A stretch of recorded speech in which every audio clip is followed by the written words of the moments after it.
Taste of ഹോമിൻ്റെ പുതിയൊരു വീഡിയോയിലേക്ക് എല്ലാവർക്കും സ്വാഗതം. ഇന്ന് നമുക്ക് ഒരു വറുത്തരച്ച ചിക്കൻ കറി വെച്ചാലോ?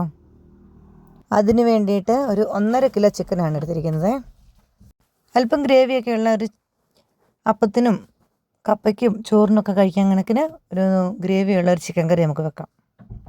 ചിക്കൻ കറി വെക്കുമ്പോൾ പൊതുവേ നമ്മൾ സവോളയും മല്ലിപ്പൊടിയൊക്കെ കൂടുതൽ ഉപയോഗിക്കും. അതുപോലെ തന്നെ ഞാനൊരു 3 സവോള എടുത്തിട്ടുണ്ട്, 2 തക്കാളി എടുത്തിട്ടുണ്ട്. അത് നമുക്ക് ആദ്യം തന്നെ ഒന്ന് ചെറിയ കഷ്ണങ്ങളായിട്ട് അരിഞ്ഞു വെക്കാം.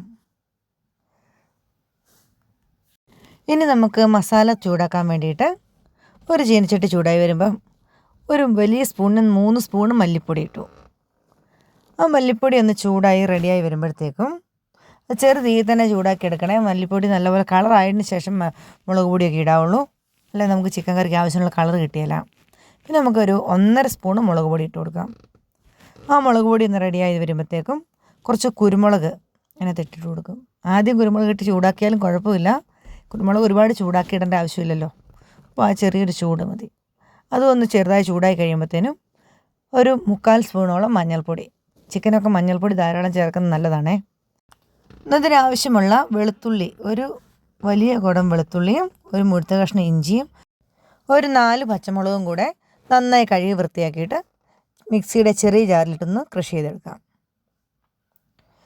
അത് കഴിഞ്ഞ് നമ്മൾ എണ്ണ ചൂടായി വരുമ്പം അതിൽ കുറച്ച് കടുക് ഇട്ട് കൊടുക്കാം. എന്നിട്ട് നമ്മൾ ഈ ക്രഷ് ചെയ്തെടുത്ത ഇഞ്ചിയും പച്ചമുളകും വെളുത്തുള്ളിയുടെ ആ പേസ്റ്റ് പോലത്തെ സംഭവം അതിലേക്ക് ഇട്ട് നന്നായിട്ടൊന്ന് വഴറ്റിയെടുക്കാം. ചെറിയൊരു ബ്രൗൺ നിറമാകുന്നത് വരെ കരിഞ്ഞു പോകാതെ അത് നന്നായിട്ട് ഇളക്കി എടുക്കുക. ഇതെല്ലാം അരിഞ്ഞിട്ടിട്ട് വഴറ്റിയാലും കുഴപ്പമില്ല, പക്ഷേ ഇങ്ങനെ ആക്കുമ്പോൾ ഇതിന് പ്രത്യേക ഒരു ടേസ്റ്റാണ്. നല്ലൊരു മസാലയുടെ ടേസ്റ്റ് കിട്ടും. ഇപ്പോൾ റെഡി ആയിട്ടുണ്ട്. ഇനി ഇതിലേക്ക് നമ്മൾ നേരത്തെ അരിഞ്ഞു വെച്ചിരിക്കുന്ന സവോള ചേർത്ത് കൊടുക്കാം. സവോള ചേർത്ത് കഴിയുമ്പോൾ നമുക്ക് കുറച്ച് ഉപ്പും കൂടി ഇട്ട് കൊടുത്താൽ വേഗം സവോള വഴന്ന് കിട്ടുമല്ലോ. ഈ സവോള സ്ലൈസായിട്ട് അരിയുന്നതിനേക്കാളും ഇങ്ങനെ അരിയുമ്പോൾ നമ്മുടെ കറിക്ക് ഒന്നും കൂടെ കൊഴുപ്പ്, ഒരു ഗ്രേവി തിക്നെസ് കൂടി കിട്ടുന്നുണ്ട്.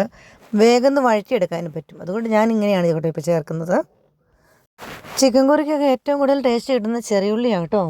സവോളയേക്കാളും കൂടുതൽ ചെറിയുള്ളി നന്നായി വഴറ്റി ചേർത്താൽ ചിക്കൻ കറിക്ക് സ്പെഷ്യൽ ഒരു ടേസ്റ്റ് ഉണ്ടാവും.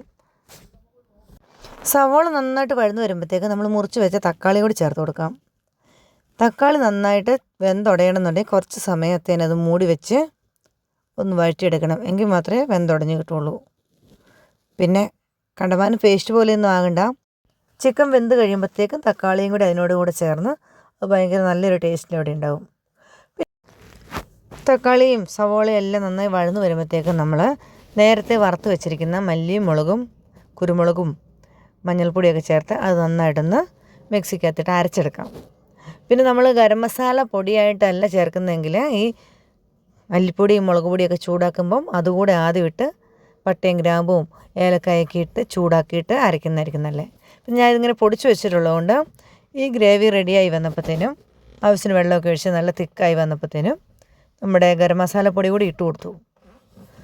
നമ്മുടെ ഈ ചിക്കൻ്റെ ഗ്രേവി ഒന്ന് എണ്ണ തെളിഞ്ഞ് വരുന്നവരെ സിമ്മിലിട്ട് ആക്കുക. അത് കഴിയുമ്പോഴത്തേക്കും നമ്മൾ കഴുകി വാരി വെച്ചിരിക്കുന്ന ചിക്കനും കൂടെ ചേർത്തിട്ട് നന്നായി ഇളക്കി കൊടുക്കാം. അതിൻ്റെ എല്ലാ ഭാഗത്തും എത്തുന്ന രീതിയിൽ ഫ്ലെയിം ഒന്ന് കൂട്ടി വെച്ചിട്ട് തന്നെ നന്നായിട്ടൊന്ന് ഇളക്കി യോജിപ്പിച്ച് കൊടുക്കാം. അപ്പോൾ നമുക്ക് ഉപ്പൊക്കെ കുറവുണ്ടെങ്കിൽ പിന്നെയും ചേർത്ത് കൊടുക്കാം.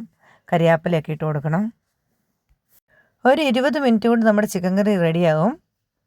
ചിക്കൻ ഇട്ട് കഴിഞ്ഞാൽ ഇത് കഴിഞ്ഞിട്ട് ഇടയ്ക്കിടയ്ക്ക് ഇളക്കി കൊടുത്ത് അതിൻ്റെ കണക്ക് എല്ലാം റെഡിയായി കഴിയുമ്പോൾ നമ്മളൊരു 2 വെളുത്തുള്ളി ചുമ്മാ ഒന്ന് ഇടിച്ചിട്ട് അതിൻ്റെ നടുക്കേക്ക് ഇട്ട് കൊടുത്ത് കുറച്ച് കരിയാപ്പിലയും കൂടി ഇട്ട് ഒരു ശകലം പച്ച വെളിച്ചെണ്ണയും കൂടി ഒഴിച്ചാൽ ആ കറിയും കുറച്ച് സമയത്തിന് മൂടി വെച്ചുക.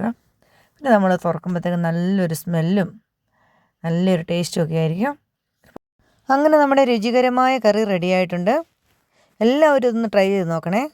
വീഡിയോ കാണുമ്പോൾ ലൈക്ക് ചെയ്യാനും കമൻറ്റ് ചെയ്യാനും ഷെയർ ചെയ്യാനും സബ്സ്ക്രൈബ് ചെയ്യാനും മറക്കരുതേ. Thank you.